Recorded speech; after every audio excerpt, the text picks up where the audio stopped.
Hola Chile, hello Philippines. Let's make chicken spring rolls in a Chilean way. Yes, it's Chilean way because I don't put sweet on meat and on sauce over it. And then, before anything else, mag-inom sa akong vitamins. Kaya nalimtan na rin ako. I mean, 2 days na ko nakainom yata, no? Pero malimot ko guys, ambot lang.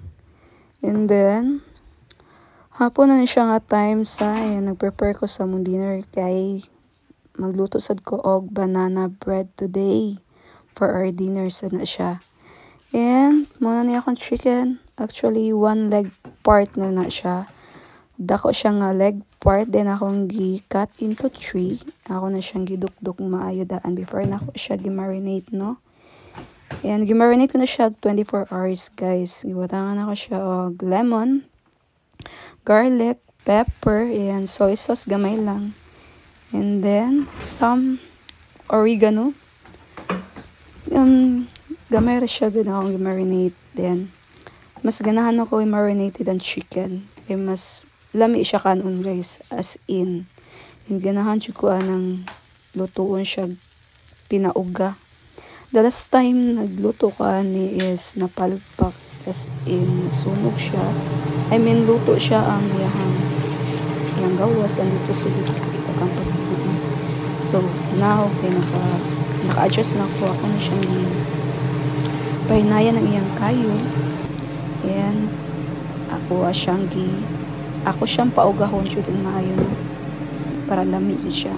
So muna na nag-andam na ko sa ko ang gulay. And then today magbuhat sa ko og banana bread sa ako sang gandam ng banana sa. And then 4 na ka banana ako ang gigamit diha. Actually mga good for 4 person jud nga mo ako ang lutuon kay ko banana bahaw din kay gusto ko sila. And mao na nagandam ko sa nag-slice ko sa saging. Naka-realize ko na alawa man din siya itlog, wala ka palit na ako tas burger ang malaki na nalimutan.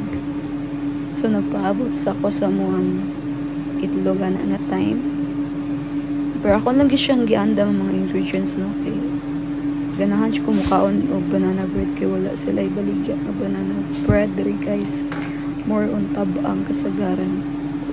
So naamang guro sa mga bakery but I never visited a bakery yet.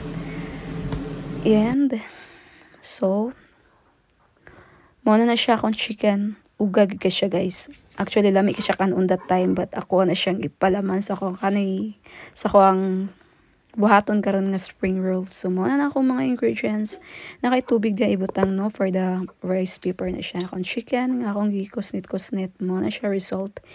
And then, ako ang rice paper, ako ang carrots and cucumber. And then, muna na siya, mag-prepare na ko. Basic lang siya. Actually, pwede juga magbuhat og any of your choice lang yun. Unsa imong ipalaman, no? Ang importante ka na yung rice paper. Actually, dili yun na siya mapalit diri sa, even in Philippines, wala yun sila rice paper. Made in Vietnam, kasagaran na siya, guys. So, same diri.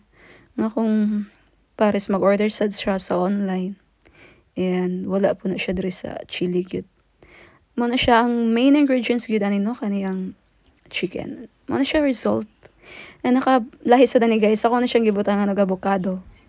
Mo na moingon ko Chilean way because Chileans love avocado gyud, no, and salty, dili tamis. And mo na siya. Charang! Yeah, vlogger ng Ox. Trying hard vlogger. Yan, namara na yun tag-amaw-amaw diri sa gilaay ko ani, guys. So nag-vlog na lang ko pagkaon ako lutuon. And then nag-prepare na ko sa akong sauce. Actually ang sauce ani is peanut sauce gyud sa. But since ang Chilean dili sila fan og mga sauce nga sweet. Or I don't know, basta kaya ko ang husband di siya ganahan. Pero ang ako mother-in-law is ganahan siya. But ako ang ganahan yun na sauce, no? Okay. Vinegar. And then na siya salt, na siya salt and sugar, na po siya ginger and sibuyas dahon no.